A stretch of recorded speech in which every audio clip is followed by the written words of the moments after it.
Studi Lapangan Pelatihan Kepemimpinan Pengawasan PKP Angkatan 5 2022 pada hari ketiga atau tanggal 13 Mei 2022 adalah finalisasi hasil diskusi dan pemantapan PowerPoint, mempersiapkan seminar dan praseminar, serta penyempurnaan penulisan laporan hasil studi lapangan. Pelaksanaan praseminar dilaksanakan pada pukul 16.30 WITA di Ballroom Bantimurung Hotel Aerotel Smile. Praseminar dilaksanakan oleh panitia yang terdiri dari Kepala BPSDMD, NTT, dan jajaran serta Widya Iswara. Sistematika praseminar adalah sebagai berikut. 1. Pemaparan materi dalam bentuk PowerPoint oleh masing-masing kelompok sekitar 10 menit. 2. Diskusi dan tanya jawab serta masukan dari panitia dan Widya Iswara. Kelompok pemateri didampingi oleh Bapak Daud Amarato selaku moderator. Pemateri pertama dalam praseminar adalah kelompok 1 yang dilaksanakan oleh Bapak Heri selaku ketua, Bapak Vidi selaku sekretaris, dan Ibu Tati selaku juru bicara. Materi yang disampaikan oleh kelompok 1 mendapat masukan dan pertanyaan dari panitia dan Widya Iswara. 1. Kepala BPSDMD NTT tentang apa yang menjadi inspirasi untuk membuat rencana aksi, model kepemimpinan, gaya komunikasi, dan refleksi kepemimpinan untuk diadopsi. 2. Kepala bidang tentang konteks yang menjadi inspirasi untuk dapat diterapkan di OPD masing-masing. 3. Ketua panitia tentang pencatatan persediaan dan aset yang perlu diadopsi di OPD. 4. Ibu Mardiana Kalumbang atau Widya Iswara tentang kekuatan apa yang dimiliki pemerintah Kota Makassar sehingga mereka bisa berhasil. 5. Bapak Joni atau Widya Iswara tentang pemimpin perubahan tidak banyak bicara tetapi banyak berbuat sehingga mampu mewujudkan peningkatan kinerja organisasi. 6. Bapak Eko Pitono atau Widya Iswara tentang dalam lesson learn baiknya jangan pakai teori tetapi pakai inspirasi yang diperoleh saat studi lapangan atau praktis.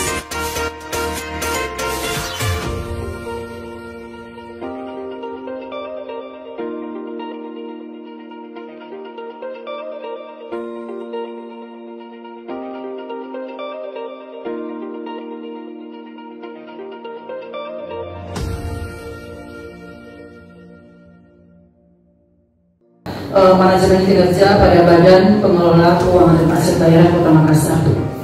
Ada latar belakang kenapa kami memilih ke Kota Makassar adalah karena memang pemerintah Kota Makassar telah kita ketahui bahwa sering mendapatkan penghargaan beberapa kali dari Kementerian PANPB. Next, ya. Tujuan daripada studi lapangan ini adalah memberikan gambaran tentang hasil studi lapangan pada Badan Pengelola Keuangan Aset Daerah Kota Makassar. Kemudian yang kedua adalah mengetahui lesson learn dari hasil studi lapangan untuk adopsi dan adaptasi.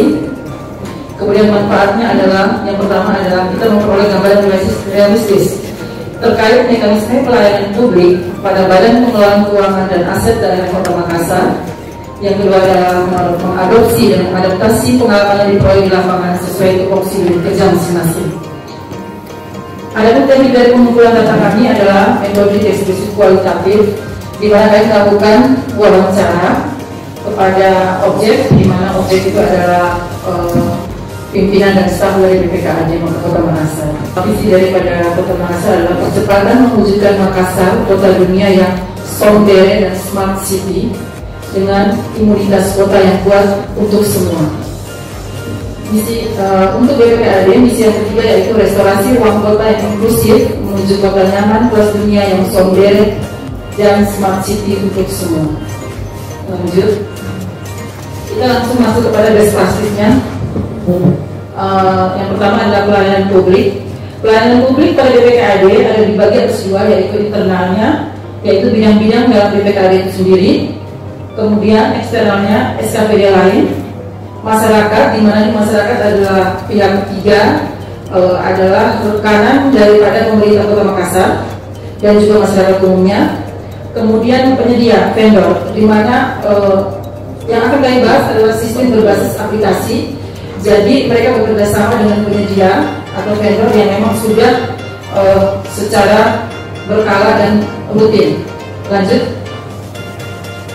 Sasaran dan pemanfaatan pelayanan. Sasaran pelayanan ini ditujukan kepada setiap unit pengelola keuangan dan aset di tingkat SKPD lingkup pemerintah daerah, di mana sasaran pelayanan ini untuk mensinkronisasikan, di mana untuk koordinasi maupun pengelolaan keuangan bisa satu sepaham. Lanjut. Nah, petugas dan pelayanan. Adapun yang dilakukan untuk peningkatan petugas atau SDM ini adalah dengan melakukan peningkatan kompetensi dengan melakukan pelatihan. Kemudian untuk SOP-nya, di mana SOP pelayanan di BPKAD ini ada 185 SOP, di mana SOP ini terus dilakukan perbaikan, evaluasi untuk ke arah yang lebih baik. Kemudian untuk alur dan mekanisme pelayanannya ada dua, yaitu melalui pengelolaan keuangan dan melalui pengelolaan aset. Antara lain yaitu untuk pengelolaan keuangan itu mereka memiliki aplikasi RKBMD, itu maaf agak salah sedikit. Jadi rencana kebutuhan barang milik daerah, mestinya RKBMD. Mereka mempunyai RKBMD yang berbasis sistem. Fungsi RKBMD ini dibuat by sistem. Kita tahu bahwa ketika sebelum masuk ke tahapan untuk pengelolaan perencanaan, itu tentunya harus untuk perencanaan pengadaan tentunya harus dibuat RKBMD. Untuk mengetahui sejauh mana kebutuhan daripada SKPD untuk pengadaan barang. Di sini kita lihat dari sisi pengendaliannya dan pengawasannya. Apabila kita membuat RKBMD secara sistem, otomatis langsung mengetahui bahwa misalnya kebutuhan bisa diketahui tidak terjadi pendobelan dalam pengadaan barang atau tidak terjadi over limit kepada pengadaan barang. Kemudian untuk pengelolaan asetnya dia menggunakan SIMBARDA, sistem informasi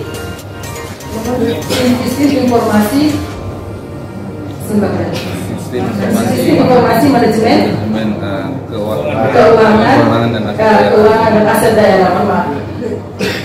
Dia menggunakan SIMBARDA, di mana di situ SIMBARDA itu berisikan tentang aplikasi tentang di dalamnya itu terdapat mengenai penghapusan aset, pendataan aset, dan turunannya itu JIS. JIS itu geografis informasi sistem. Jadi masyarakat maupun kita dapat mengakses mana aset yang dikuasai oleh pemerintah Kota Makassar, contohnya seperti lebih kepada tanah, gedung, posisi, letak, luasan, dan lain-lain. Kemudian digitalisasi arsip SPJ ini terkoneksi dengan e-auditnya inspektorat. Jadi ketika kita digitalisasi arsip, dia pada saat inspektorat mengadakan audit sudah terkoneksi.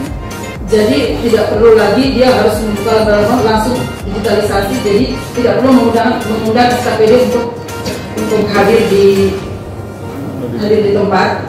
Kemudian jadi ini terjadi untuk pengendalian jadi efektif dan efisiensi waktu dan rentang kendalinya. Kemudian pengelolaan aset SIMPEK. Kalau SIMPEK pengelolaan keuangan berbasis SIMPEK.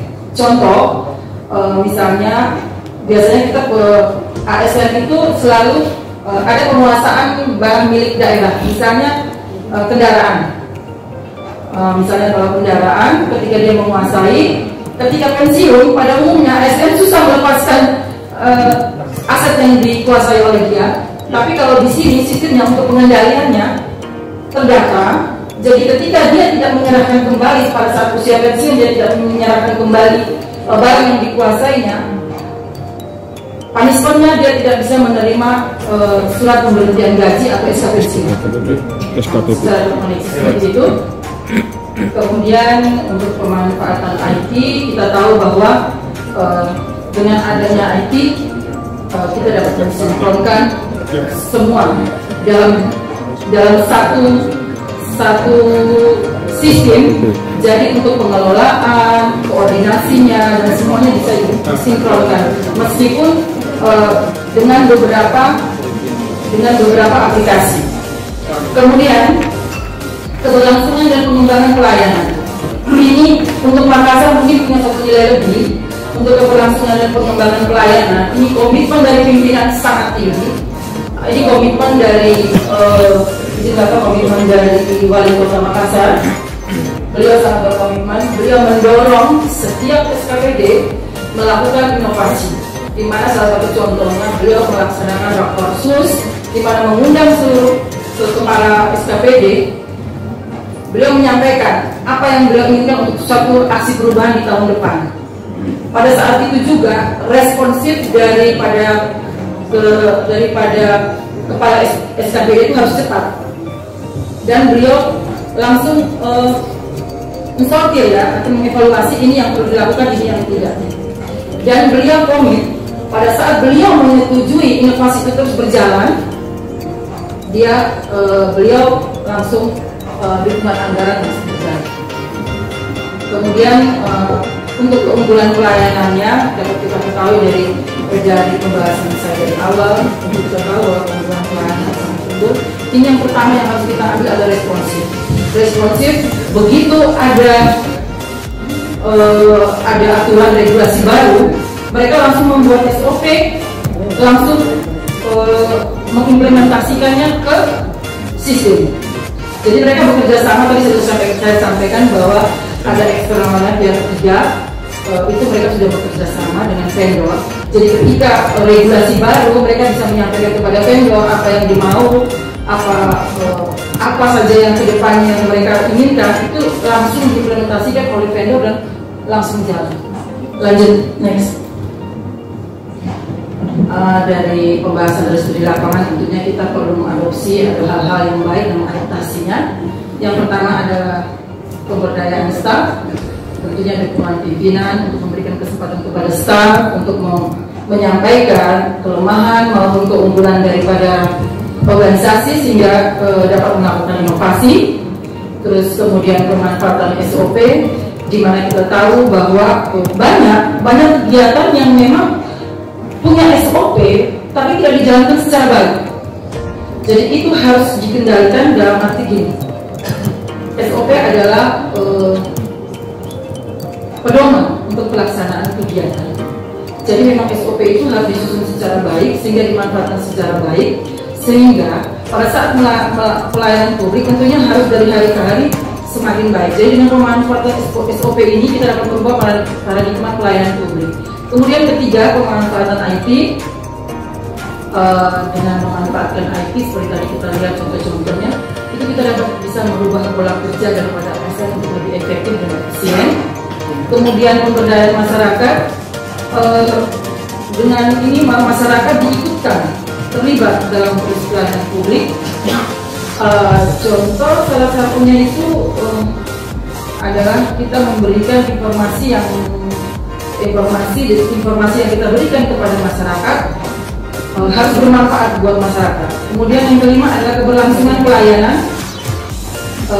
Evaluasi pelayanan yang kita miliki tentunya harus dilakukan, untuk pengawasannya harus dilakukan evaluasi secara terus menerus untuk keberlangsungan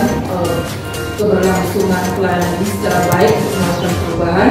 Sedangkan untuk pengembangan pelayanan tentunya diharapkan kita selalu membuat inovasi-inovasi, contoh-contohnya seperti Kota Makassar yang begitu ASN-nya begitu termotivasi untuk membuat inovasi. Terus kemudian yang ketiga ada keunggulan pelayanan.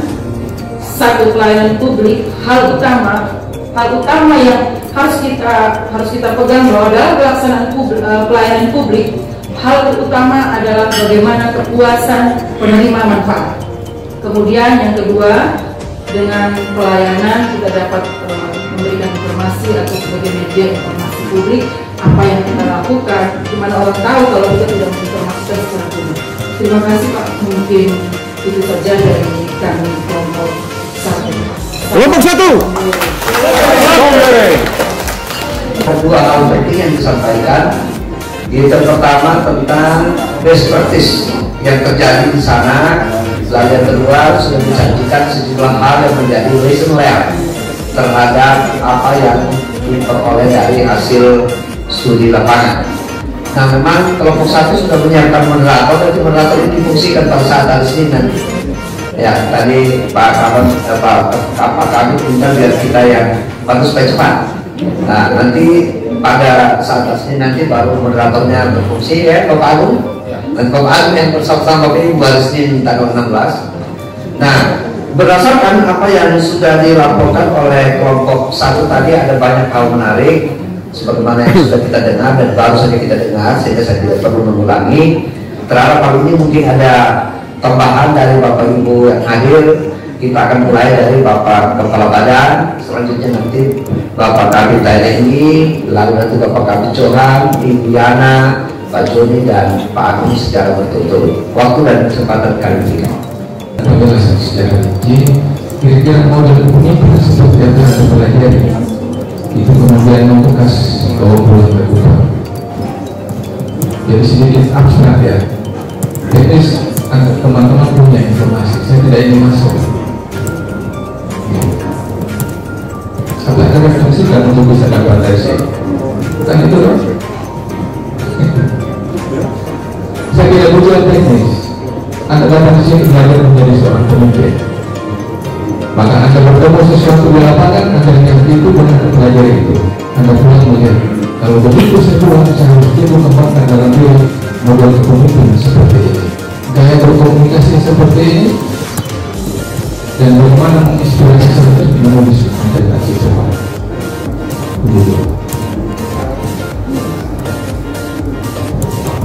Belajar pemimpin, bukan teknis. Teknis itu menjadi media pembelajaran. Jadi saya istilahkan frase menarik refleksi tentang apa yang dilakukan. Daripada nanti pulang lupa, sudah lupa dengan semua situasi, Anda bisa tidak belajar dari proses itu. Makanya kita Pak selalu melakukan ini dalam konteks refleksi. Itu. Baik. Apa yang teman-teman pelajari di sini?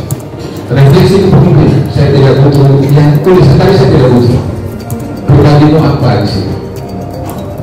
Ini pemimpin harus mengenal dirinya. Itu yang jauh lebih penting. Ketimbang menulis. Menulis ini kan pikiran banyak orang. Saya tidak butuh pikiran banyak orang. Jawab dan refleksikan itu. Ya, silakan.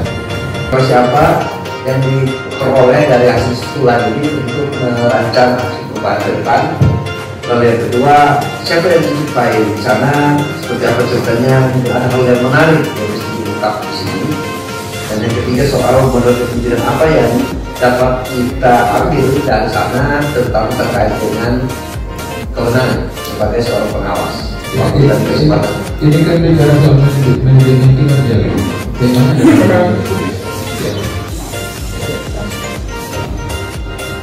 Ya, kepada kelompok 1, waktu dan kesempatan kami berikan mulai dari narasumber atau bagaimana? Ayah, silakan. Baik, terima kasih Pak Gawan. Selamat sore Bapak Ibu semua yang hadir, teman-teman. Jadi hal utama yang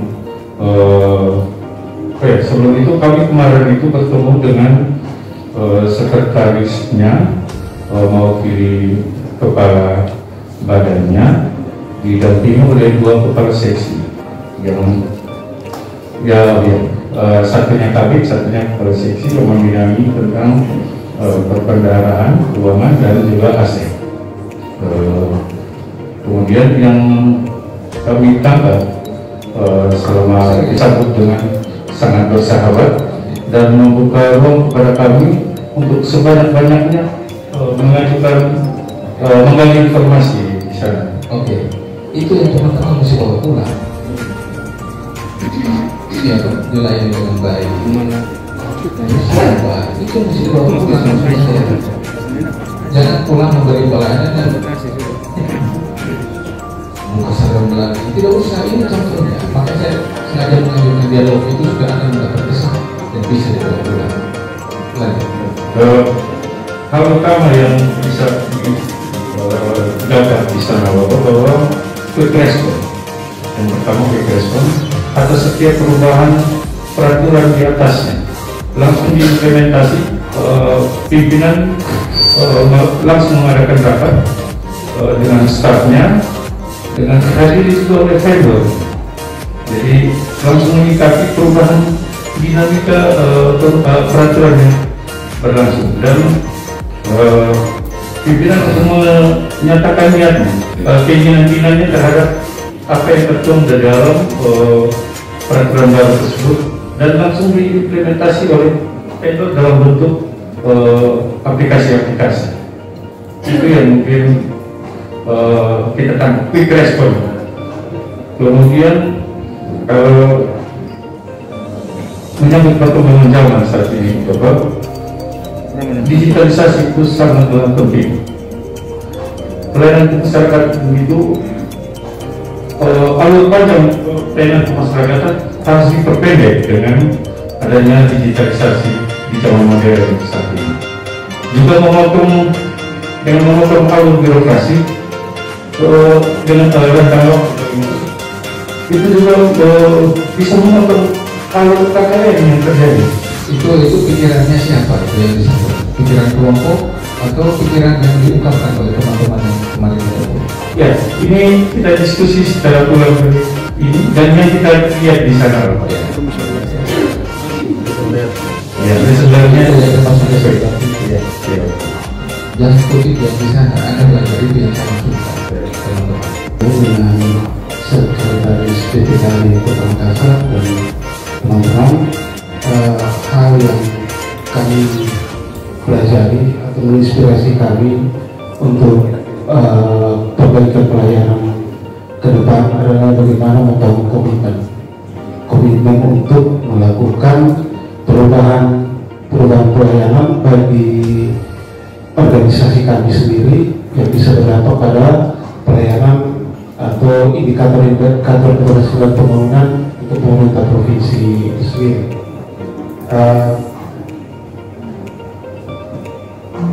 Satu hal yang mungkin saya dan teman-teman tangkap dari apa yang mereka sampaikan kemarin adalah bagaimana mereka bisa mengidentifikasi persoalan-persoalan yang terjadi terkait dengan pelayanan publik di pemerintah Kota Makassar, yang kemudian mereka solusinya mereka implementasikan dalam berbagai sistem digitalisasi dengan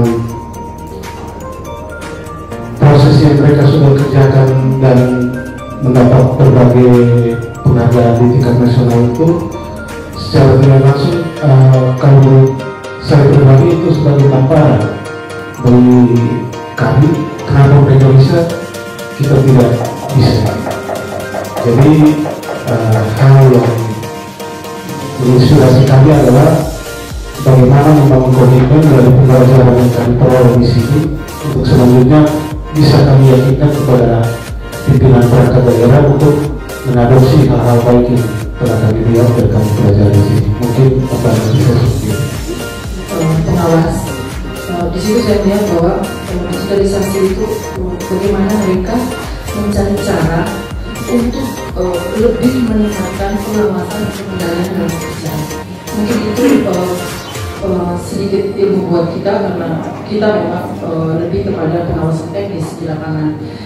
Jadi memang kita harus mencari cara inovasi bagaimana untuk mengenai pengawasan dalam pelaksanaan pekerjaan tugas sehari-hari kita. Dan juga mungkin saya tambahkan lagi sedikit dari Pak Didi, komitmen. Memang sebagai seorang pimpinan dibutuhkan komitmen dalam segala hal. apabila kita sudah mempunyai komitmen, tentunya di bawah kita akan mengikuti dengan sendirinya. Kemudian yang ketiga adalah sistem, bagaimana kita membangun sistem dalam suatu organisasi. Ketika sistem sudah berjalan dan komitmen pimpinan jalan, berarti insya Allah semuanya bisa berjalan dengan baik. Terima kasih. Pertama, dunia teks. Teks itu kita sudah belajar di kelas ya. Yang kedua, konteks. Konteks yang pertama ialah di tempat tugas kita masing-masing. Ya, bagaimana kita mendekatkan teks itu dengan konteks yang ada? Kita coba datang kemarin ke konteks yang berbeda ya, dengan tempat kita bertugas. Dengan harapan di teks pembanding itu kita bisa melihat apa yang kita sudah pelajari di teks ini. Terus kita sudah bandingkan dengan apa konteks di tempat kerja kita. Terus kita lihat, kita belajar di konteks yang sudah menerapkan itu. Tentu kita temukan, oh di konteks saya belum ada ini. Di konteks kemarin itu, oh sudah ada ini. Bagaimana yang belum ada sama kita, dia menjadi ada. Ya tugas kita. Tadi Pak Kaman sudah bilang, bagaimana kita melihat apa yang ada di sini dengan yang belum ada. Ya menurut hemat saya, apa yang kita sudah lakukan kemarin yang belum ada sama kita ialah pelayanan berbasis aplikasi secara terintegrasi, itu yang belum ada. Nah, apa-apa yang teman-teman lihat di konteks teman-teman itu yang memungkinkan untuk dilakukan. Memang secara keseluruhan tadi apa yang digambarkan itu menjadi kewenangan banyak orang ya, mulai dari pimpinan daerah sampai kepada teman-teman selaku pengawas. Ya tentu apa-apa yang kita lihat itu kita bawa ke konteks kita sebagai pengawas. Kira-kira hal apa yang memungkinkan untuk kita bisa terapkan dan nanti menjadi proyek berbahan kinerja yang akan teman-teman lakukan. Dan tentu kembali lagi, kalau kita lihat skop yang kecil yang kena-mengena dengan konteks teman-teman ya, supaya itu nanti akan bermanfaat untuk penyusunan rencana perubahan. Barangkali itu tambahan dari saya. Terima kasih. Ya.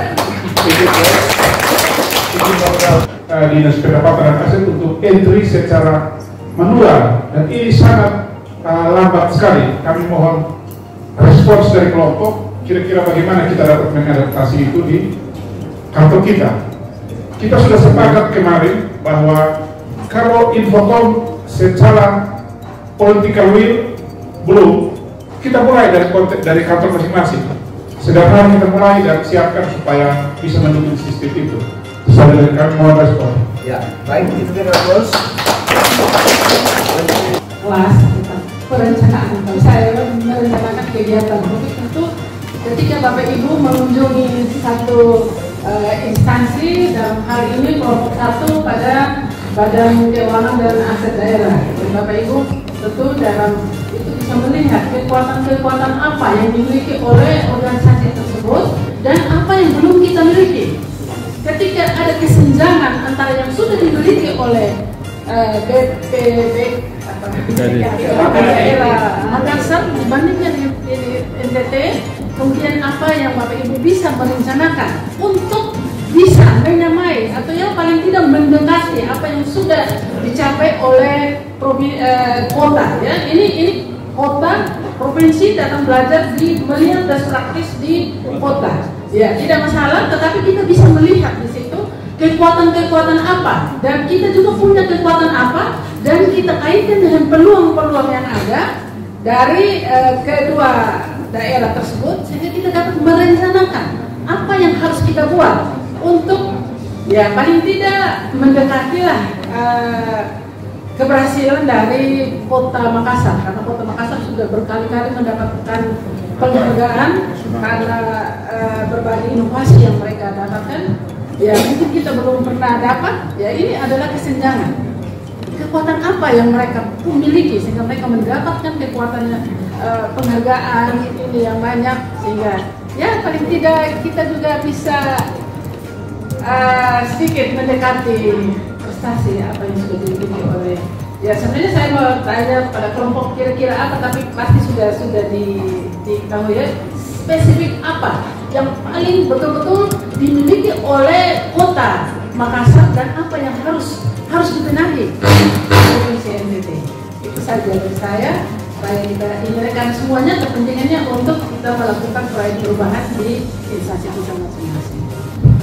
Ya, kita dengar terus. Ya, sebagai pemimpin tentu harus membawa perubahan di dalam mengelola organisasi. Jadi kreativitas inovasi sekecil apapun yang dilakukan, tapi dia juga berdampak pada kinerja organisasi, jadi itu sudah sesuatu yang baik. Gitu ya. Tinggal nanti bagaimana dijaga selanjutnya, dengan banyak itu bisa dikembangkan. Kemudian mungkin sama dengan kelompok dua juga bahwa hal-hal yang diperoleh dari hasil pengamatan secara singkat di studi ini, yaitu semangat, spirit, kepemimpinan, itu yang nanti diadopsi sebagai peserta yang juga sebagai pemimpin, kan gitu ya. Pada poin terakhir yang saya mau sampaikan, organisasi manapun akan sukses bila dia bangun komunikasi yang baik. Ya, tidak ada organisasi yang sukses itu tanpa komunikasi yang baik. Gitu ya? Oke. Sekali lagi, perubahan yang nanti akan dilakukan akan tertuang dalam aksi perubahan itu sendiri. Oleh karena itu, ya saya sangat berharap, saya tidak bertanya, saya hanya memberikan apa saja masukan. Saya berharap Bapak Ibu, teman-teman yang ada di kelompok 1, semoga ini bisa menjadi inspirasi seperti yang dilakukan oleh Pak Kaban sebagai pemimpin perubahan. Gitu ya? Tidak terlalu banyak teori, tetapi praktek implementasinya. Karena kalau teori biasa dipoles itu sebaik mungkin, ya, bahkan seilmiah mungkin, tetapi praktek itu karena kita datang ke lokasi ini melihat praktek terbaik. Ya, soal dia bisa diadopsi dan diadaptasi, memang karena kita berbeda karakteristik, gitu ya. Tetapi jangan lupa semangat itu yang menjadi motivasi. Memang tadi saya sempat lihat terkait dengan pengelolaan aset keuangannya. Saya belum menemukan korelasinya dengan RPPMD, okay. Rencana barang di daerah. Tapi tidak apa-apa. Ini masing-masing nanti punya argumentasi. Tapi sekali lagi poinnya saya apresiasi kepada pemerintah. Jadi itu saja. Ya.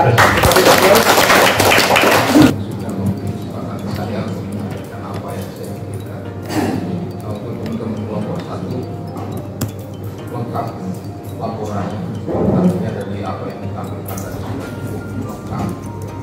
Cuman tadi ketika kita belajar yang menurut apa yang kita rasakan untuk kita bisa praktekkan.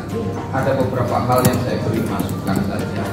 Mungkin ini sama semua kepada kelompok ya. Tentang lesson learn yang ditulis tadi, lesson learn artinya itu kan pembelajaran pelaksanaan. Nah itu harapannya jangan pakai teori lah. Langsung apa yang Bapak Ibu bisa perbuat ya. Atau yang menginspirasi Anda. Ada lesson learn pada bagian pemberdayaan staff gitu ya. Tadi di situ ada pemberdayaan staff. Pernyataannya adalah hubungan pimpinan bla bla bla bla bla. Nah sebetulnya tulisan ini untuk siapa sih gitu kan ya. Kan tulisan ini kan bukan untuk lembaga, untuk pembelajaran Anda sendiri ya. Kalau bicara dukungan pimpinan itu suatu saat nanti bisa-bisa ya kalau Anda sial gitu jadi pemimpin bisa ya artinya kan tidak harus optimis gitu ya, artinya sial-sialnya jadi kepala. Nah itu kan Anda membutuhkan pembelajaran dari sini gitu ya. Nah kira-kira apa yang secara operasinya dukungan pimpinan dalam bentuk apa? Dalam bentuk kasih sayang kah? Doa kah? Apa itu kan itu pembelajaran.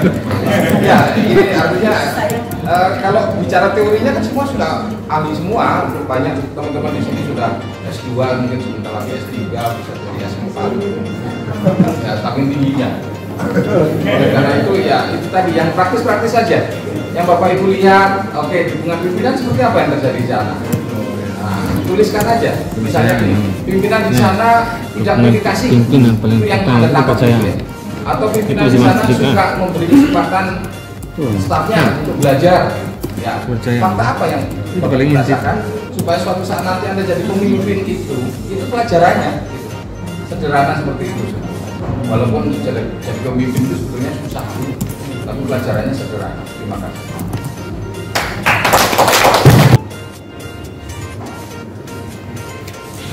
Baik, terima kasih.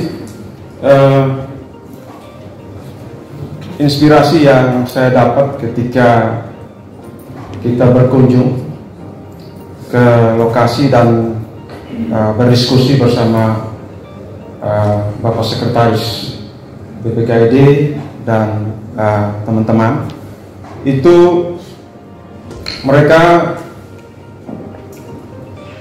sangat menerima kami itu dengan penuh ramah dan responsif. Ketika kita bertanya, itu mereka langsung menjawab. Artinya itu menunjukkan bahwa mereka sangat menguasai akan tugas dan fungsi mereka. Sehingga begitu kita bertanya langsung dijawab, dan jawaban itu begitu jelas bagi kami. Dan ini kami mendapat banyak masukan. Satu hal yang saya bisa tambahkan dari apa yang disampaikan Pak Ketua tadi, bahwa terkait dengan pemanfaatan SOP, karena adanya perubahan baik kebijakan aturan khususnya dalam hal penatausahaan keuangan dan aset terkait dengan aturan Kemendagri, ada format-format baru yang ada, itu mereka langsung respon begitu cepat dengan melakukannya dalam bentuk aplikasi. Apalagi ketika diaudit oleh BPK, format-format yang diminta oleh BPK itu langsung direspon dan langsung ditindaklanjuti. Nah, terkait dengan SOP ini, karena perubahan yang terjadi itu terus cukup banyak, SOP mereka ini itu bersifat fleksibel. Memang ketika kita bertanya apakah SOP yang digunakan ini digunakan atau ditetapkan sejak tahun berapa, itu mereka sampaikan bahwa itu 4 tahun yang lalu. Tetapi karena perubahan yang terjadi terus menerus, SOP yang mereka gunakan itu masih relevan dan ada perbaikan-perbaikan di dalam unsur-unsurnya itu untuk lebih mantap lagi, lebih baik lagi untuk menunjang pelayanan publik. Nah, ini mereka yang pertama tidak takut, mereka fleksibel, dan yang paling penting adalah apa yang saya lihat di situ, Bapak, mereka itu orang-orang muda yang penuh ide dan gagasan.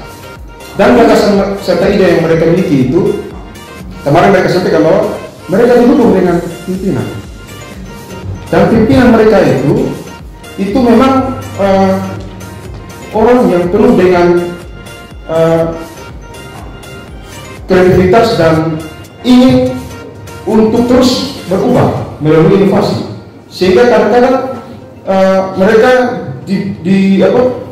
diberi kompetisi antar bidang, antar sub bidang untuk terus berinovasi. Nah, mereka dalam pemanfaatan IT itu mereka dengan bermitra dengan vendor, sehingga ketika mereka punya ide dan gagasan kreatif itu langsung dieksekusi oleh vendor itu dalam bentuk aplikasi, sehingga proses pelayanan itu bisa berjalan lancar dan maksimal. Itu dua hal yang bisa saya dapatkan kemarin. Ya, itu kita terus. Selanjutnya singkat ya. Mungkin saya singkat saja Bapak menjawab pertanyaan Ibu Mardiana. Rencana apa yang harus kita lakukan? Kalau saya bisa mengambil kesimpulan bahwa kita harus membuat perubahan digitalisasi untuk semua proyek atau semua ini. Tetapi satu hal yang harus kita lihat bahwa tidak sekedar membuat inovasi, bagaimana kita mengimplementasikan. Karena banyak saya lihat setiap kali kita PKP, banyak sekali kita membuat perubahan, inovasi dalam hal digitalisasi. Tapi apakah itu bisa diimplementasikan di dalam organisasi? Hanya sebatas membuat jangka pendek aja, tapi jangka panjang akhirnya kita tidak bisa mendapatkan manfaat apa yang kita dapatkan untuk inovasi itu. Mungkin itu saja. Itu kalau saya melihat ada beberapa faktor, antara lain dukungan pimpinan, anggaran, dan bagaimana kompetensi daripada kita yang membuat meyakinkan kepada pimpinan untuk diimplementasikan. Iya, mungkin itu. Terima kasih. Jadi yang pentingnya itu mampu mendapatkan pimpinan yang kurang, sehingga kemudian dukungan tidak ada, uang juga tidak ada. Karena uang dan dukungan itu akan jalan kalau pimpin yakin barang ini bagus, barang ini bisa bermanfaat dan seterusnya. Ya, karena waktu kita batasi, kita berikan close untuk kelompok 1. Nanti hari Senin masih ada waktu oha jauh. Itu nanti hari Senin itu justru antar teman, antar peserta. Dia mau untuk saling memberi. Kali ini bapak-bapak Ibu yang hadir dari unsur media suara maupun unsur plural ini untuk memperkaya sehingga nanti waktu sharing hasil sekolah di hari Senin itu antara peserta itu makin berisi. Saya kira demikian. Kepada kelompok 1 kita berikan aplaus sekali lagi. Silakan kembali tepat. Dan kelompok 2 sudah siap? Kelompok 1. Ulang, kelompok 1.